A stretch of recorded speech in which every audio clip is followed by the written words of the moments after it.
So I found myself in a strange situation. I found out that my wife, with whom I have been married for 2 years, is cheating on me, but everything is much worse. She slept with another man for 6 months. That in itself is a creepy story, but the way things unfold is just strange. I'm 27 years old, she's 24, and we got married a couple of years ago. We met at work when she was on an internship in college. She is incredibly sweet and radiates some kind of energy that immediately captivated me. She is small but energetic, very smart, with brown hair and brown eyes. We flirted a little, had lunch together a couple of times, nothing serious. When the internship ended, I was simply crushed. I thought I had found something worth fighting for, but then it disappeared. At the same time, there remained a certain gap between us because she was still studying. We exchanged contacts, but I assumed she had gone back to her life. Apparently, I also made an impression on her because she herself got in touch. She called me, and we started communicating, texting at first from time to time, then almost every day, then we began sending each other photographs, and so on. The spark I felt was real, and we kept it going. We started a long-distance relationship, and every week I would travel to the other side of the state to be with her. Luckily, she had her own apartment off campus, so I didn't have to sneak into the dorm.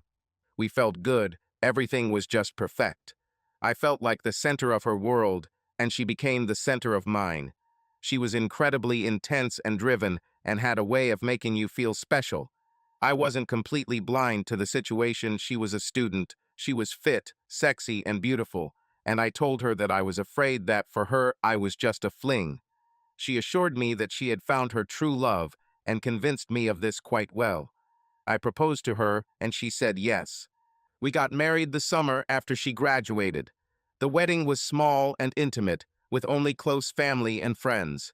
Heather was very practical and not particularly romantic, so she didn't want to spend a ton of money on a big wedding. It was absolutely normal for me. I was in seventh heaven. Life was wonderful. She moved in with me, naturally, and her internship turned into a job at my company. We went to HR to make sure it was okay, and it turned out that as long as we weren't on the same reporting structure, it was okay. She is a social butterfly and quickly made friends at the office and at the gym. She is a fitness enthusiast and spends a lot of time in the gym, so she moved her work hours earlier so she could leave earlier and spend more time working out. At first, she was willing to share with me her friends' jokes or memes that someone had sent. She even showed me explicit photos, hinting that we should try something like this, and we actually experimented a lot in the bedroom. A year after the wedding, everything began to change. We'd be sitting on the couch, watching TV with our phones in our hands, or working on our laptops, and suddenly she'd smile or giggle. I would ask what new things Gina or Cheryl had said, and she would brush it off. Nothing. When I tried to peek, she would step aside and jokingly tell me to mind my own business. It was girly. Overall, it came down to being more secretive about her phone and computer. Then the time she spent with friends began to increase. Not too much, not too late, or at the wrong time, just more. I'll admit, I never completely got over my anxiety about her going to college while I was at work. I think I had some natural tendency to mistrust. Although all this made me suspicious, she began to distract me with sex. I have a good sense of patterns, and her behavior began to catch my eye. Whenever I noticed that she was too engrossed in something on her phone that she didn't want to share, she would immediately send me a very sexual gif or take us both on a movie night and chill. If I caught her texting late at night when we were supposed to be sleeping, she would quickly change the subject to something more pleasant. I won't lie, it worked. For a while, but she thought it worked perfectly and started acting too cocky. She began to think that she was throwing off my suspicions every time she shocked me with her charms. I had no evidence, but there was a lot of circumstantial evidence. Her extracurricular activities changed, her attitude changed, her behavior with her phone changed, and so on. I started researching this, okay? That's a bit of an exaggeration. I went on Reddit and started reading other people's cheating stories. You can't call it research, but it was there that I learned a few things, such as the typical actions of cheating spouses. The only thing that was different from other cheating stories I had read was that everything was perfect in bed. If anything, it got even better. We did it like newlyweds should constantly. I couldn't tell that anything was wrong, but I was still nervous. More red flags fluttered in the wind, and I started digging. There were no big secrets on her phone, and she understands it, so she could hide anything quite effectively. I didn't find any incriminating photos or suspicious correspondence, but I'm not very tech-savvy, so maybe I just didn't know how to dig deeper. I'm old school. I have a dumbass nephew who can't find a job and will do anything for money, so I asked him to shadow my wife a couple of times. Simple things, like her claiming she was going to the gym and me calling Alan and asking him to drive by and tell me if her car was there. Several weeks of observation gave me her chart. She was at the gym 3 of the 5 days she claimed to be, but not on Mondays or Wednesdays. I thought about hiring a private investigator, but it's a significant expense, so I decided to do the job myself. Since we worked at the same place and usually ate lunch together, I made sure at lunch that she was still planning to go to the gym as usual on Monday and ambushed her in her car at the end of her shift. She worked from 6 to 3 so she could work out at the gym and get home at a reasonable time. I met her in the car at 3:05 with my gym bag. She asked what I was doing, and I said I wanted to go to practice with her. She was clearly annoyed and confused, but continued to hold her face. She said that she had forgotten something in the office and returned there with the phone in her hand. I'm sure she called to cancel something she had planned. She came back and said that she felt stupid because she had everything with her all this time, and we went to the gym. We hardly spoke during training, but I could sense that she was angry. I looked around the place and looked for someone who would wink at her, but I didn't notice anything. All in all, it was a failure, except for her reaction in the office. I did the same thing a few more times, choosing different days so she wouldn't notice, and that didn't really help either. I couldn't go on for too long because I had to stick to my schedule. My boss was flexible, but only up to a point.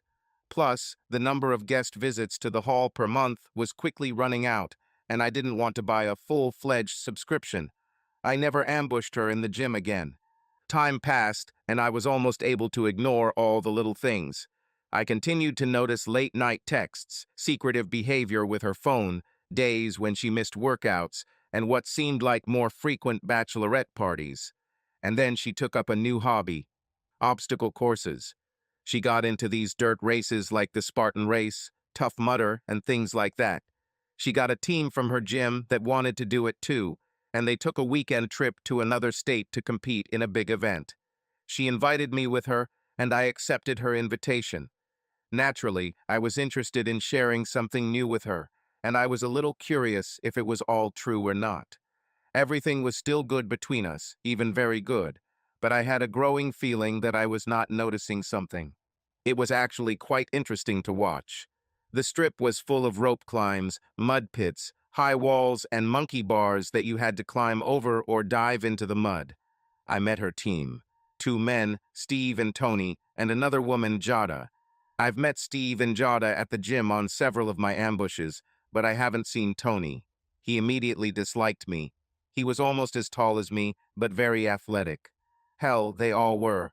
I'm tall 5'8", but I have problems with my ankles, and I've never been particularly athletic. I definitely wasn't in bad shape, but these guys were in great shape. Jada brought her husband, Kevin, but the guys didn't bring any spectators, so I hung out with him while they competed. I tried to get him to talk about what kind of relationships were in this group, but he was not particularly talkative. He buried his face in his phone and was not very attentive.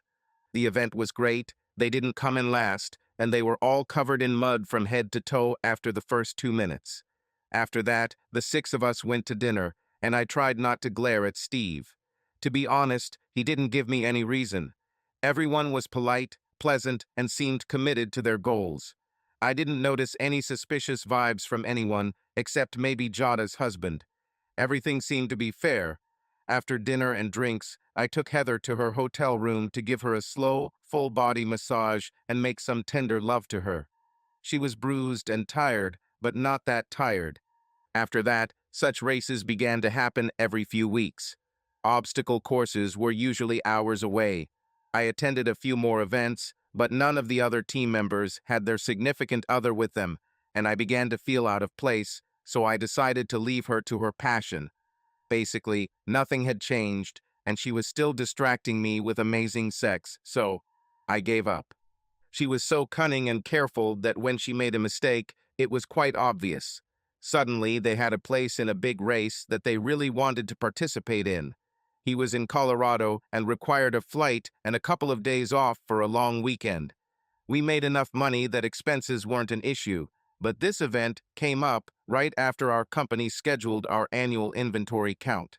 It was a mandatory event for most departments, especially mine, so I had to be in the office the entire weekend, but not for her since she was free.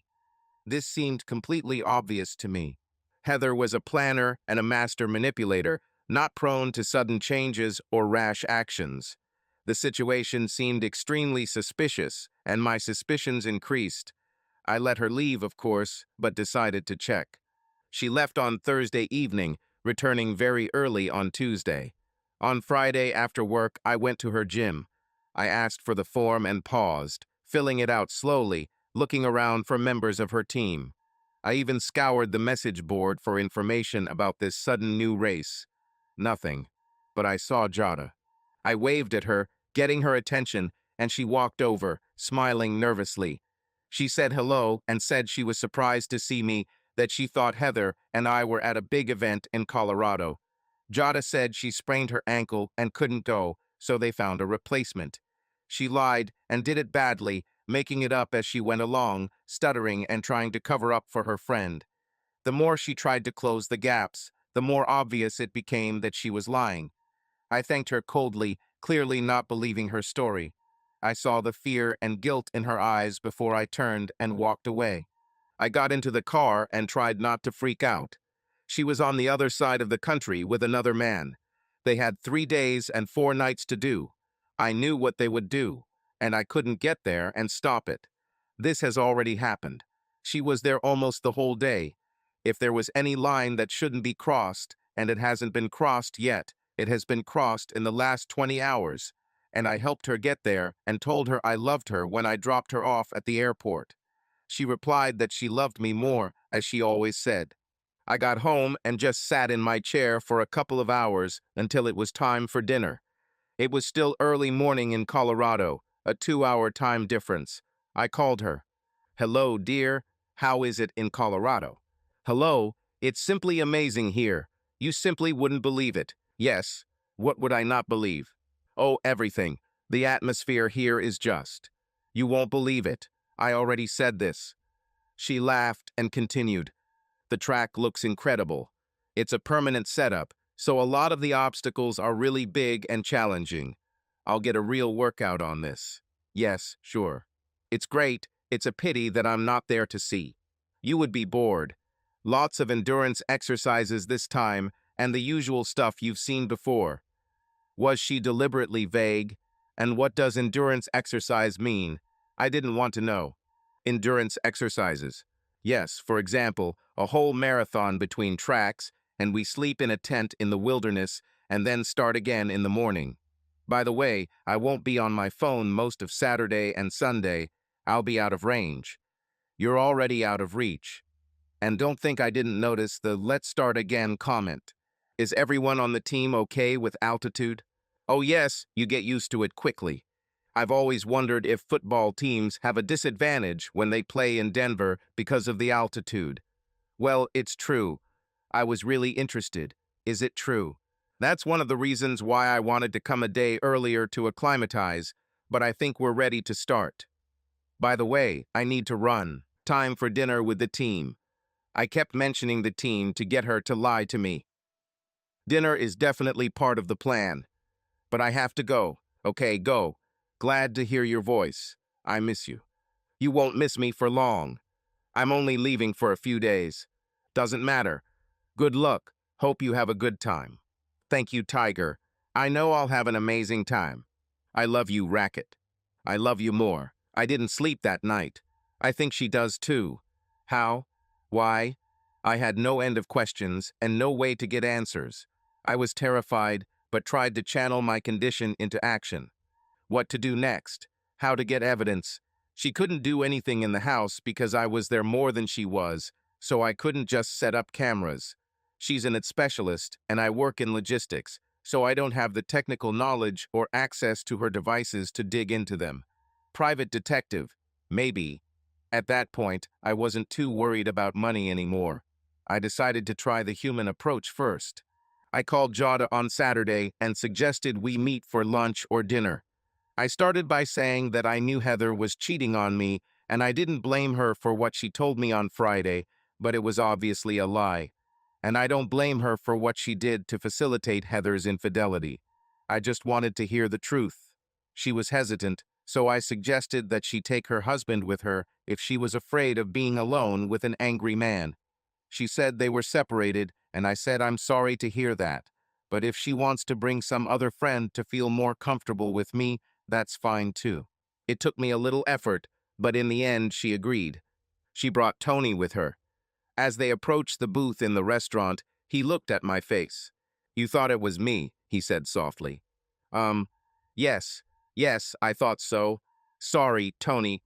They sat down together and both looked sad. "It's okay, brother. You have the right to be upset right now." "Yes, look, I understand that you two are Heather's friends and are on her side in all of this. I just want you to know that I'm not mad at you. You're supporting your friend and team member, and I'm not part of that, so you don't owe me anything, right? And I have no complaints against you. I just really want to hear the truth." Tony spoke for them, and we will say it. "Jada called me after talking to you, and we talked for a while. We are 100% committed to telling you the truth. We are not happy with the way they behave, and we are tired of covering for them. Thank you, I appreciate it." "So, Heather and Steve?" They nodded. Jada held out her hand, and I took it blankly. "Steve? Steve? What the hell?" He was short, but everyone is short to me. He was almost low for Heather. Yes, he was in good shape, but he had a rat's face and a dull look. It seemed that he was the last one to understand a joke, or even say one. This guy was boring. Wet cardboard and crayons. "What the hell?" Jada continued after Tony.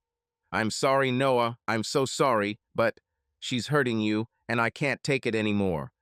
She has been dating Steve for several months. We checked the dates, and sure enough, it started around the time I started to suspect something. At that time, almost 6 months had passed, and these trips to obstacle courses, I guess she stays with him when I'm not going. Yes, Kevin and I broke up because he thought I was cheating with Tony, and a lot of other shit that was already happening. Between us, I mean. But I didn't sleep with Tony at that time. When Heather and Steve shared a room, Tony and I had to share another, so I guess we slept together. Whenever we could. It's hard to sleep with Heather and Steve in the next room making all these sounds. She continued clearly reluctantly, as if she had just stabbed me in the stomach with her words. This went on for a while, with Jada and Tony clearly relieved to shed their load of guilt and reveal all the secrets. Jada did most of the talking. Heather liked her and considered her her best friend. I was an outsider at first, so it was easy not to care about me or how she treated me. But as I got closer to the group, its attitude towards me changed. She began to doubt what Heather was doing and was afraid of the moment when I would finally contact her. They revealed a few more gems, like their nicknames for each other. He called her Princess, and she called him Ripper. Damn great. Tony was more direct with the details, as if he knew I would need them. He kindly informed me that there was nothing special about Steve's pants, as he had seen them many times in the gym locker room. At least I had that. I'm tall and my equipment is proportional. If she needed more than I did, then she would have a personality disorder. The fact that they had been doing this for hours was unpleasant information. I'm not a do-it-once type of person, but our sessions rarely lasted more than half an hour. I used to think it was pretty good. But Steve is into this tantric yoga thing, and they could do it for hours. The rest is a blur in my memory. In general, they were inseparable, kissing constantly, and even abandoned one of the competitions in order to stay at the hotel and have sex. Tony and Jada looked relieved that they had discovered the truth, and while they were freed from guilt, I took the full weight of what was happening on my shoulders. I left there devastated. Steve. Short, ugly, boring Steve. I couldn't understand how this could happen. Heather is incredibly smart, savvy, and sharp. That's one of the things that brought us together. I could keep up with her mind. At least that's what I thought. I started to doubt everything. What was she missing? What pushed her away? Where did I go wrong? I was lost in these thoughts all weekend. I almost decided to go to my friends and let it all out, but I was too ashamed and embarrassed for letting my wife get so far out of the way. I needed to talk to her first. I needed to hear it from her. I needed to understand what was happening. Late on Sunday evening, I received a message. Heather, that's it. Finished. Noah, did all four survive? X. No one was hurt. Lots of bruises and pain. It will hurt for a whole week. N. Come home, I'll draw you a bath, and you tell me everything. X. I'll get a massage tomorrow, if I can stand it. N. Does the hotel have a jacuzzi? H. No, unfortunately. Maybe I'll stay in bed all day tomorrow. N. Is anyone doing anything interesting tomorrow? X. I have no idea. I just want to be dead all day. N. Come home alive. H. I feel more alive than ever. But now I need to sleep. I'm tired. I'll tell you everything when I get back. Love you. Good night. N. I love you more. Monday was like a fog. I went to work, but nothing worked out for me. I felt like I was stuck in time, unable to do anything while this betrayal hung over my head. My thoughts were all over the place and my emotions were completely shattered. I barely ate, barely slept, and watched the hours drag by slowly as if the days were passing. I picked her up at the airport very early on Tuesday, and she looked terrible. She barely slept during the overnight flight. She needed to go home, change clothes, and go to work. I tried to be friendly, but it wasn't easy. She started talking about the trip in general terms, as if she didn't want to lie too much. It was amazing. It's unlike anything else. The best time she's ever had. Really stretched her boundaries and learned what she was capable of. And so on. When I pressed for details, she said that she was too tired from the shaking on the plane, and could she just relax in the car while I drove her. I probably wouldn't have noticed if I was still in the dark, but every comment she made sounded like a veiled reference to sex. I just tried to hold on a little longer. We got home, and after she dropped her bag in the laundry room, she suddenly turned to me. I brought something for you, Tiger, and then she attacked me. I would like to say that I was indifferent to her, but that was far from the case. In fact, I was happy to give her aggressive attention. It was amazing, but strange. It seemed to me that she was trying to show her best side, as if she was atoning for her sins, and I was trying my best, trying to punish her. We rarely had sex so vigorously, and I hated myself for loving it so much. After that, she kissed me sweetly and ran into the shower. She left for work soon after, and I had to join a couple of hours later since our schedules were different. I was shocked again, but in a different way. I was a zombie at work again, and I'm glad I have a good relationship with the boss and team because they had to pick up my slack. What was I going to do that night? I had to confront her with what I knew, this whole big fucking truth, and I was scared. Her coming home was amazing, and I loved it, and I needed to ruin it. I needed to push this woman away and reclaim myself. But it was so good. I was terrified, and I ran away. I made up some nonsense to avoid her that evening. Said my cousin was visiting from New York and wanted to go out for drinks, but he needed some guy time because his marriage was on the rocks or something. It's all complete nonsense. I just didn't want to be alone in the room with her. Luckily, she skipped the gym and passed out early. She texted me around 5 p.m. that she was tired and that I shouldn't wake her up when I got home. It worked. I snuck into the house around 9 p.m. and fell asleep on the couch, crying until I was exhausted. The next day we talked a little, but only in passing. She said she would go to the gym after work and then we would have dinner. Okay. This was her cheating night, and I felt much more confident if I could catch her in the act. I came to terms with this at night and was firm in my decision. On my terms, I was ready to blow it all up. I had his address from Jada and planned to meet them there. I went to work, called in a busy workload so I could skip lunch with Heather, then waited until 3 o'clock for her to leave. She came into my office and gave me a quick kiss, then left. 10 minutes later, I left. I went to the gym first to make sure. She wasn't there. Let's go. I went to his apartment and her car was there. I took out my phone and called her. There was no answer. I wrote a message. Noah, I know where you are. I know who you're with. I know how long this has been going on. I looked out the window of his apartment and saw someone pull back the curtain and check what was happening outside. Then she answered, Heather, go home, Noah. I'll be there soon. We need to talk. Damn right, it's necessary. I went home and sat at the kitchen table, gritting my teeth and trying to keep my heart rate down. About an hour later, she came. She brought him with her. Noah, you know Steve. Yes.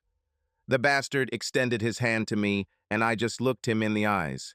Please be nice, she said. Your buddy Ripper is here. Isn't he bleeding? He rolled his eyes. No. Then I'm nice as is. Hey, calm down, brother. Listen to her. Steve was very fit and slender. Not massive or pumped up, but much closer to it than I am. I surpassed him in height and weight, but I am not an athlete. I admit I was a little scared, but my anger was screaming in my ears that I could beat him. Yes, she has something to say, I'm sure. Please, Noah, just sit down and listen to me. Please. Not for her, but I wanted to hear it. I needed to hear this. She sat down on the couch and pulled Steve to sit next to her. I waited a little, then sat down in the chair. Heather took this as her cue to start. Listen, Noah, I know it was hard for you, and I'm really sorry for that. You have questions, and I need to give you answers. How can I trust your answers? You lied to me for 6 months, Heather. 6 months, damn it. But okay, go ahead, pour out your soul. It's amazing that you brought another man to this meeting. Very classy. Just relax, okay? There's a lot more going on here than you think. Let me explain. She took a deep breath, looked at Steve as if for support, then came back to me and began. You'll probably want it in chronological order. I'll start with this so you get the full picture. Stop me when you need to, and I will clarify. We could stop right now, and you could just take your things from my house, lying, cheating. I'll give you the short version, which will still be long. She met him at the gym, and they clicked. Strongly. She wasn't planning on it, wasn't looking for anything, was happy and happily married, and then it happened. She was cautious at first, but intrigued. Steve felt the same way, and they immediately fell in love. He respected her marriage, and she didn't go further than drinking after the gym. At first, they were just talking, but the longer they talked, the more they felt like they were perfect for each other. They fell in love, and she talked about it. They literally fell into a hole they couldn't see and found themselves together. They never tried to build love, it just happened to them like a lightning strike. At the same time, she did not stop loving me. She still treasured every moment with me, and the only thing that drove her toward Steve was that she loved him just as much. She used the analogy of water and air. She needed both, no more and no less, to survive. She felt terrible about lying to me, but she tried to do it as little as possible. When she said she was going to the gym, she actually went there, just for a minute, and then headed towards Steve. She thought these little technical tricks made everything better. When they first had sex, about 5 months ago, it was magical. She went into too much detail, but I needed it. Like I was cauterizing a bullet wound with a hot iron, I needed all the details to really feel the pain and maybe get some kind of cleansing. It's disgusting and self-destructive how men need all the gory details, but I was the one getting them. Sex with him was a long, drawn-out process, unlike anything she had ever experienced. It was some kind of tantric bliss that she had never known about. She went on about how they had sex, and it was like communicating with the universe, and so on and so forth. My knuckles turned white. She emphasized that I was bigger than him, saying that she understood that many men obsess over this, and that in that regard I was a winner. It didn't stop her from sleeping with this guy, but at the end of the day, thanks for the compliment. She went on to explain how she manipulated me by trying to distract me more than by lying to me. She believed that these little technicalities made a difference. At one point, she said that there was another incident where they went to a supposedly non-existent event. She called it Dirt Pounder, but rationalized that the event they held in the hotel room was the real Dirt Pounder. As if this improved anything. Mud Trooper. I stopped her there. Wait. Mud Marine, that's what you called the sex you had? She nodded confidently. At least Steve had the decency to blush and look down in shame. So Stevie has been literally fucking your ass for hours on end, and you think that since you technically didn't lie to me, I should be okay with that?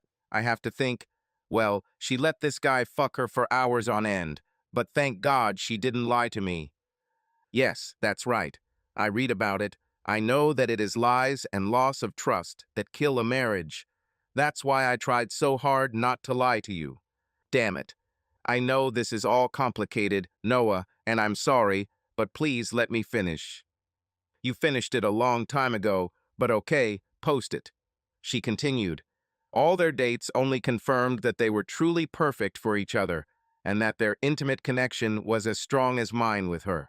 She constantly drew analogies between their relationship and ours, arguing that we were so different, but at the same time equal. It was incredibly annoying, but also strangely interesting. It was leading to something, and I was starting to see parts of the big picture. And finally, Colorado. They went to meet his parents.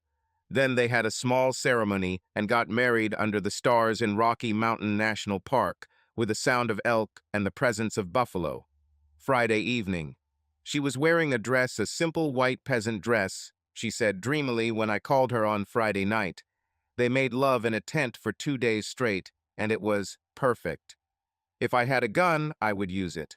On Sunday, they returned to the city to the hotel, washed each other ritually in the large jacuzzi in the honeymoon suite his parents had paid for, and simply relaxed until Monday evening, when they had to return. And of course, we had sex all day long. Finally, she caught up with her explanations. She knew she needed to tell me all this, she wanted and needed it, and this was the right moment. She wanted to marry Steve and present this relationship to me as a complete thing, as if bringing me just a guy with whom she had sex would be vulgar and dirty, but bringing me a new husband is already noble. I know it's all a lot, and I know it's not what you expected. It's not what we expected, but it's right, Noah. This is right. She put her hand on her heart and looked as if it was some kind of cosmic spiritual truth that the universe had revealed to her. It's right that I be with Steve for the rest of my life, just as it's right that I be with you for the rest of my life. I belong to both of you, and you both belong to me. The three of us are one. Morg. I took a deep breath and exhaled. Are you high? Never been higher. She giggled like a girl. She was both amazing and disgusting. I'm in a room with the two men I love most in this world, their husbands, and I'm in heaven right now. I'm surprised I lasted this long, but eventually, inevitably, and justifiably, I exploded. I've been in hell for the last 6 months, Heather. My wife, my damn it wife, has some other man. You've been cheating on me for 6 months, and now you want to justify it. You ruined our marriage. You destroyed my life. You tore it to pieces. You sunk my battleship, bitch. And now you dragged this crooked-eyed asshole here, and you want. I would say that I forgive you, but you don't even ask for that, do you? Damn it, you don't think you did anything wrong at all, do you? And you want to throw all this tantric sexy polygamy crap in my face, and I have to accept it. I started screaming. More than screaming. Calm down, Noah. I don't consider this cheating. We had a missing piece in our lives, and I found it. It had to happen. Noah, we are so incredibly lucky that we all found each other. What were the odds, right? We're like a four-leaf clover, super rare and super special. Now we can be whole. And I ask you to forgive me because I really deceived you and lied to you several times.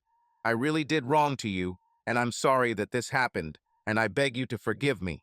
And what I want is that I want my husbands to get to know each other and begin to get to know each other so that we can grow and move forward together. Morg. Morg. You want me to share? Yes. By you. Certainly. With him. Obviously. I had no words. This ridiculous situation made me balance between anger and laughter. It was so absurd. A wife caught cheating should beg for forgiveness or run away from her old marriage into a new relationship. But did she want us both to hitch a ride to her carriage and ride off into the sunset together? I sat there with my mouth open for a few seconds, trying to find the right words. She started to say something, but I raised my hand and she fell silent. I took a deep breath, let it out, and told her what I thought. Okay, okay, that's what I'm thinking now. That's how I see it all. I'm ready to share you with him. A huge, beautiful smile appeared on her face. But I continued, but only in pieces and parts. What do you mean? I will gladly share your lying mouth of an easily accessible girl, your easily accessible dirty body. I don't need everything else. Steve clearly didn't like it. Hey, this is the woman I love. This is my damn wife, you mutated troglodyte. I was ready to kill him, I swear. He rushed towards me, but Heather stepped between us. I was absolutely ready to bathe in his blood, but I wasn't ready to hurt her. Not like that, at least. She yelled at us to stop, and he reluctantly backed off. Show respect, he shouted. Respect for someone who has sex with my wife? Never. So, like you said, Heather, you love him, so get out and be with him. I rubbed my hands as if to show that I was cleaning them from her, and then stood up and went to the bedroom. I grabbed my wallet, keys, jacket, and headed out. When I get back, you both shouldn't be here. Pack your things and leave. I slammed the door so hard that I heard Heather scream something, but I didn't catch her words. I went to a local restaurant that had a bar. We lived in the suburbs, so there weren't any proper bars nearby. I ordered a beer and just stared at him. What the hell? What the hell? I didn't know how to start thinking about it. Are the three of us one? It was simply absurd. Does she have some kind of brain damage, or did she take something? Wait, what if she actually took something? Could this be the reason? If she lost her mind? But 6 months, man. This is not some short-term madness, not a passing hobby, but a whole deliberate scam. They had a damn wedding. My lawful wife married that ugly little bastard among the buffalo shit. I was lost. Just lost. I felt like after an explosion. After a while, my emotions began to dull and my rational, problem-solving side came to the surface. Have a problem. Find a solution and fix it. Eat the elephant piece by piece. What's my next step? Kick her out. Obviously, she needs to leave. I'm not going to participate in this polygamy nonsense. Further, hire a lawyer. We don't have a lot of physical possessions, but we will still need to share something. Maybe. I've never experienced divorce, so I don't really know the procedure. I'll have to call a few lawyers and find out. And then, drink a big bottle of Maker's Mark and shoot yourself in the head. I stopped at about this point, and it seemed to me a completely reliable plan. Small steps. I returned home around midnight. Her car wasn't in the parking lot, so I went into the apartment and opened the door. She was still there, sitting on one end of the couch, and her new boy toy was nowhere to be seen. You don't belong here, I said. No, I belong here, and you know it. You love me, damn bitch. Yes, I still love you, and at the same time I hate you. Get out. No, you're angry, I understand that, but you need to listen to me. I am yours, and I am also his. I didn't ask for this, but it just happened. We are married, and this is 100% correct. And I'm also right with Steve. If I had met him first, and then you, I would have introduced you to him just like what happened today. I felt dizzy. Everything she said didn't make any sense to me. She could want anything, but she made promises to me, made vows to me, dedicated her life to me. I'm vaguely familiar with the idea of polyamory, but I'm much more familiar with the concept of adultery. Shut up, just stop. You don't live here anymore. You know what? You know what? It was pure hell for me. Pure fucking hell. And you were just babbling about how you're in heaven, and you still somehow think that I'm fine, right? Well, that's bullshit. I'm in hell. If you want to talk to me, if you want me to walk around this crazy as hell field in your high world, first give me a little heaven. Either get on your knees or drop your pants and bend over. That's all I need from you. I wanted her to go away with it. I wanted to show her that her only meaning to me now was sex, that she meant nothing to me except as a toy. She got up from the sofa, walked up to me, looked me in the eyes, and knelt down. This is what I want. I'm not sure she really wanted what I did to her next. We have never been supporters of rough sex. Energetic, perhaps, but not cruel. Never like this. All the caresses that came before were her manifestation of tenderness. And this was to my satisfaction, and I was not gentle. She was a mess. I picked up my pants and headed to the bedroom. Is he waiting for you outside? Yes. Well, go and kiss him passionately. Get out. I took a shower, disgusted with myself for touching her again. I cried. I slid to the bottom of the bathtub and sobbed like an abandoned child until the hot water turned ice cold. I was in a terrible state. At some point, I got out and went to bed, texting my boss that I was sick and wouldn't be coming in the next day.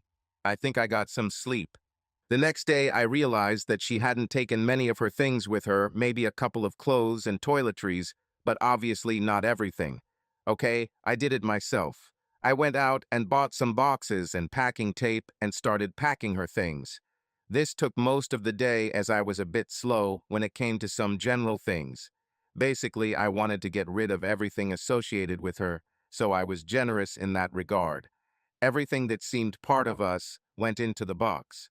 I texted her that her things were ready to be picked up, just to let me know when she arrived so I could be somewhere else. Then I started calling divorce lawyers. She came in, unannounced, at about 4 o'clock.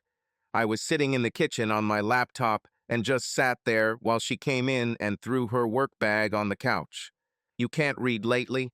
I read it. I just don't agree. I already told you, I'm still here. You and me are still here. I'm not going to move out, and I don't like that you made this mess that I now have to clean up. I raised my hands, indicating for her to stop. Shut up. I told you last night, if you want to talk to me, you have to earn it first. I deserved it last night. It was last night.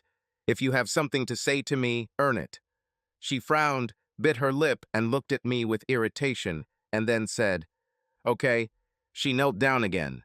No, pull down your pants and bend over on the sofa. Seriously? I told you what I am ready to share with you.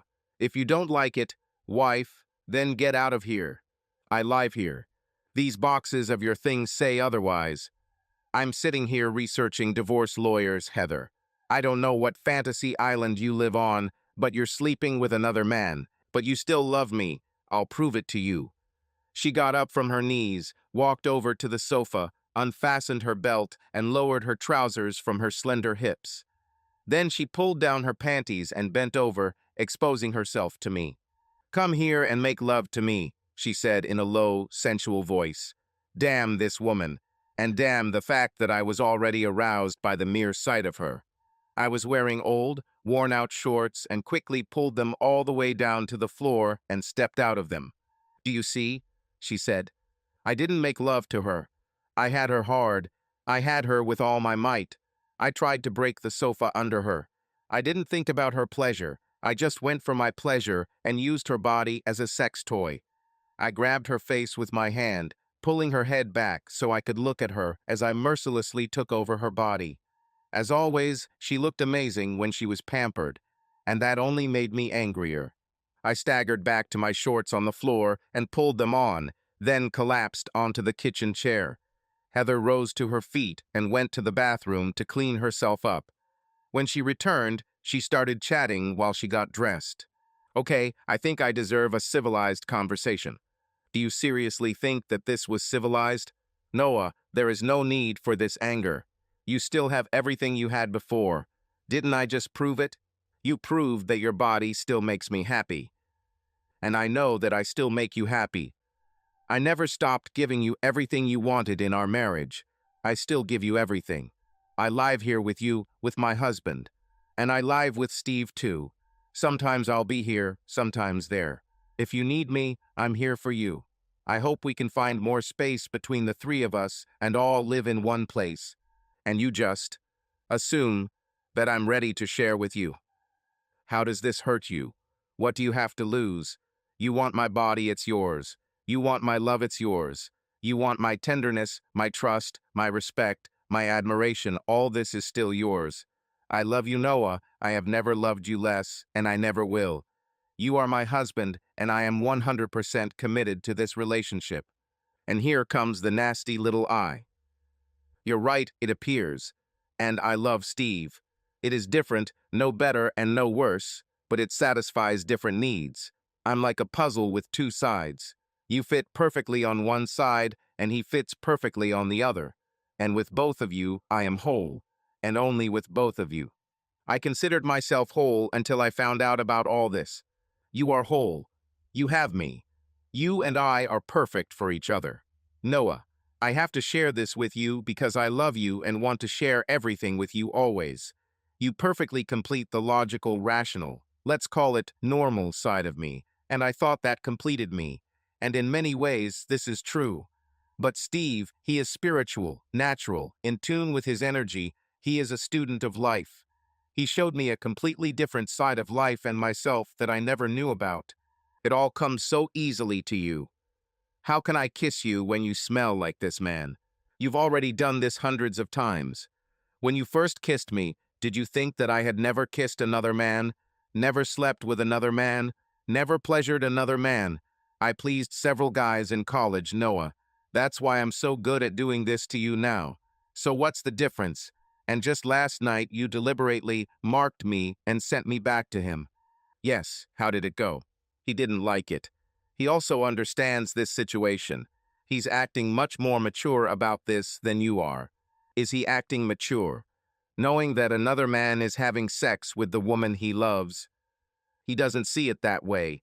He understands that you and I are making love. I need you to understand that he and I make love too. You think what I just did to you was love making? In general terms, we'll work on it. We can work on this tonight. I'm staying here for the night. You won't stay. Get your things out of my apartment. Is he out there? No, not this time.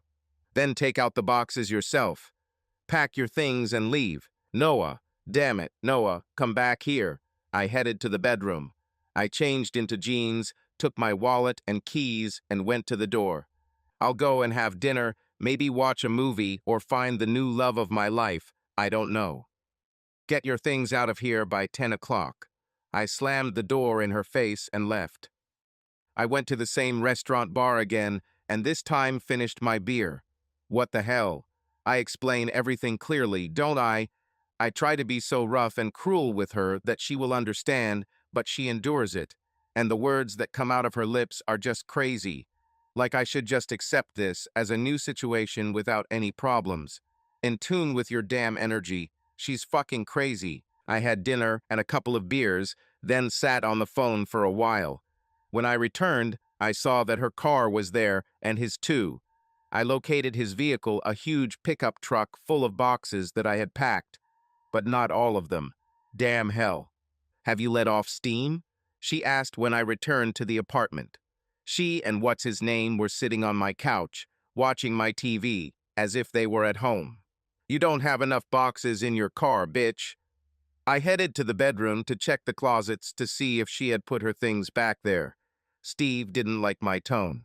Hey, I'm tired of the disrespect. You won't talk to her like that. Steve, stop it, she hissed. She followed me into the bedroom and came up when I suddenly opened the closet doors, where her clothes were neatly hung, as if nothing had changed. Steve stopped in the doorway. I let him know that I was thinking about it. This immoral girl of easy virtue is still my wife, an asshole, and I will call her whatever I want. Now get out of my bedroom. I rushed at him, and only Heather's intervention stopped us from fighting, which I most likely would have lost. Stop it. Damn you both. Get back on the couch, she yelled at Steve, pushing him out the door. I was still looking for some kind of weapon, a lamp to smash on his face, or a power cord to wrap around his neck. Heather kicked him out and closed the door, then stood in front of the door and crossed her arms. She took a deep breath and released it with a determined look on her small features. Listen, this can't go on. I understand that you need time, perhaps. Are you trying to talk to me again? No. Leave or kneel. Damn it, Noah, I'm trying to talk. Understand one thing, every time the room we are both in becomes a room where we are not, then in order to talk to me again in this room, you must pay my price. I may have sounded like an idiot, but I was still seething with anger and wasn't particularly vocal. If you want something from me, pay first. Do you promise that we'll really talk later? And will you really listen? Yes, sure. Say it. I promise that after you earn it, I will listen to you. And you will have to talk to me too. I'm not going to work on our relationship while you're on your phone or dozing off. Whatever you want, princess. She frowned again. Okay, let's get this over with, she said, starting to undo the buttons on her blouse. I was especially rough with her, making her scream just to make him angry. He opened the door and stood for a minute or two, watching me mercilessly possess the woman he loves. I maintained eye contact with him while I had sex with her. He left as I reached for her hair and lifted her face from the sheets so she could see her lover. I went to the bathroom and quickly rinsed off to wash off her smell. I put on my robe and returned to talk to my guests. You're going too far, dude. Well, come on, tough guy. Maybe don't let your little princess cuckold you like that again. He was really angry. Heather put her hand on his leg and seemed to be actively calming him down. He tried to kill me with his eyes. Enough. Noah, you made me a promise.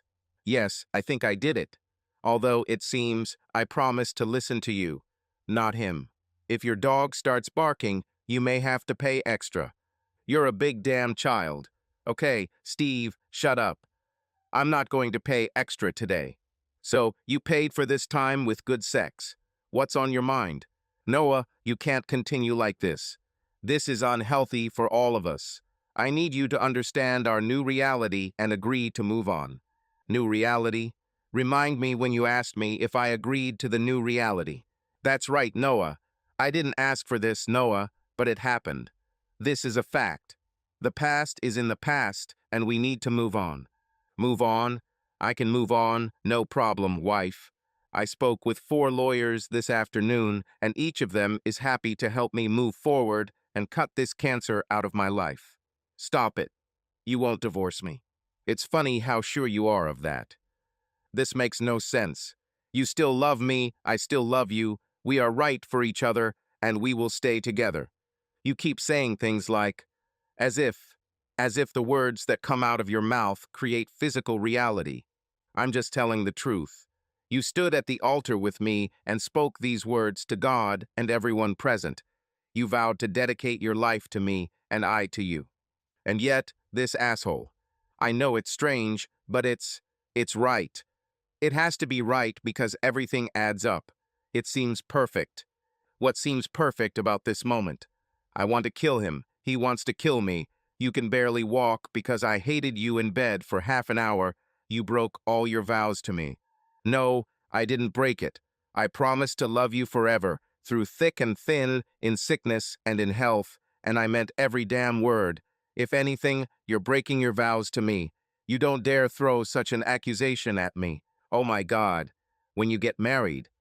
I raised both index fingers next to each other. You become a married couple. When you spread your slutty legs and let some goblin in, you are betraying your husband. Do you understand how simple it is? I swear to God. Steve tried to get up, but she literally grabbed him by the ear and pulled him down. Noah, I'm your wife, and you should show me respect. You haven't been earning much respect lately, you know that. I deserve your respect, Noah. Oh, impudent. Okay. For some reason, I'm really curious about all of this. You've tired me, okay? You fired so many crazy bullets at me that it seems like some of them hit their target. Explain to me how it all works. What is the ultimate goal on that fantasy island where you and Tattoo want to live? Explain your vision. Finally, Look, Noah, everything can be perfect for all of us.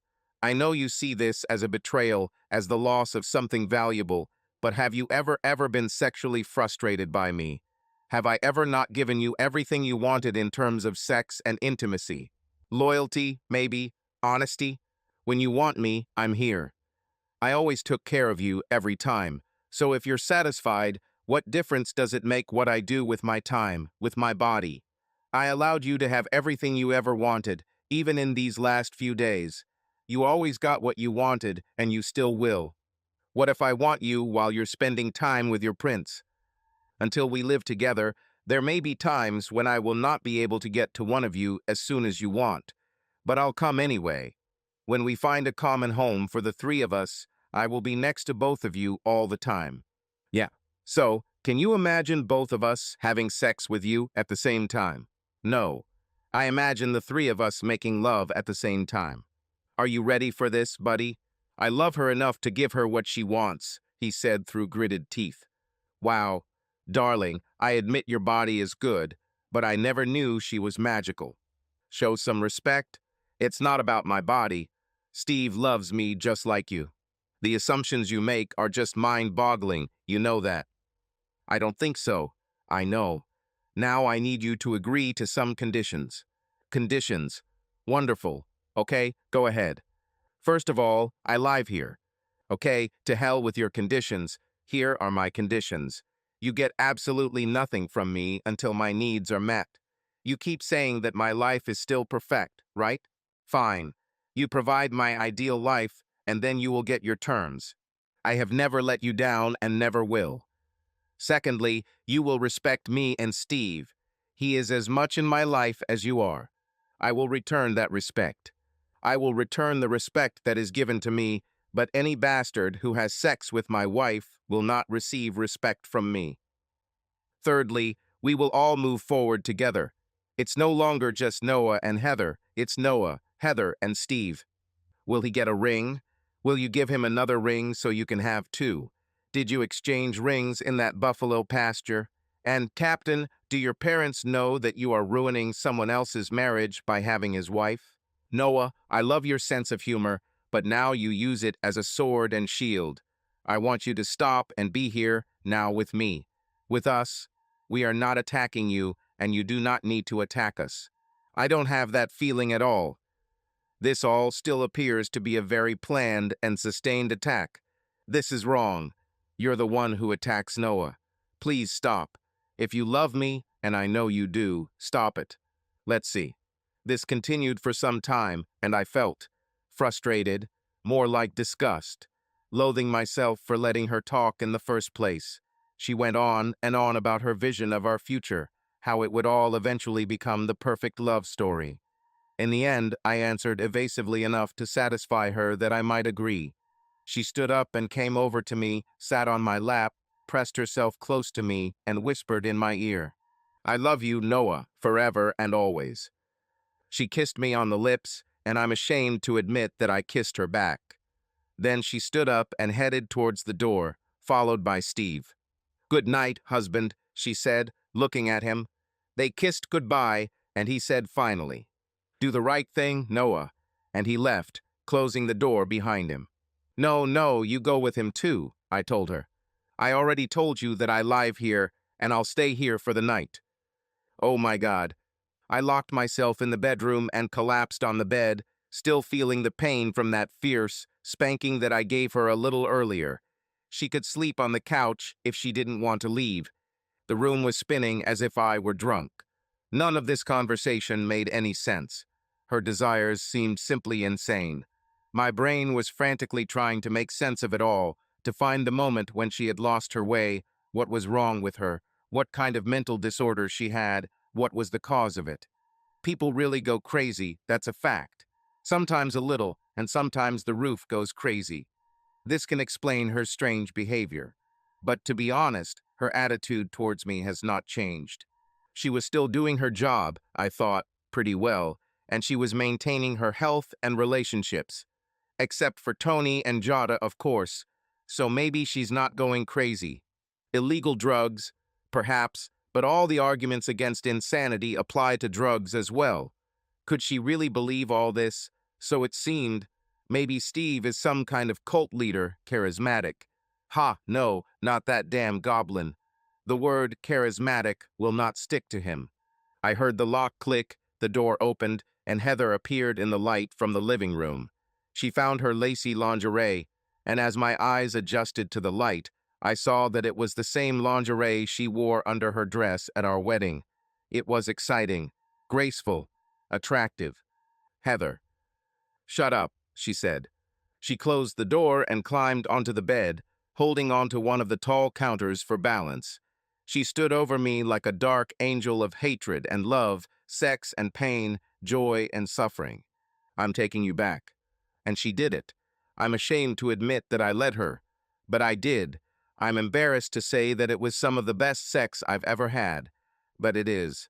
I'm ashamed to admit that she fell asleep in my arms, entangled in the sweat and desire of our actions. But she did. I'm ashamed of so many things I did that night. The next morning, I exploded with anger again. Disgusted with myself for allowing her to use me like that, I again told her to get out, that I didn't want to see her anymore, that she was a crazy bitch, and called her a dozen other curse words.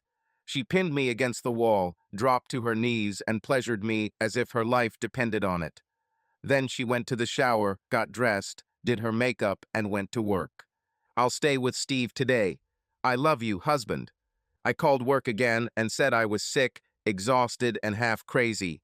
I sat down at the kitchen table, right next to all the lawyer notes I had made earlier. And that's where I am right now. I typed all this out, hoping to find that moment when I screwed up, when something went wrong and my life imploded. I'm wondering where to go next, and damn it, I hate myself for asking this question, but, or maybe she's right. Subscribe to our channel so that your love doesn't cheat on you, and go ahead and listen to the next story, because this story is nothing compared to the next one. If you're under 18, don't even think click to the next one. Click to the next one. Click to the next one.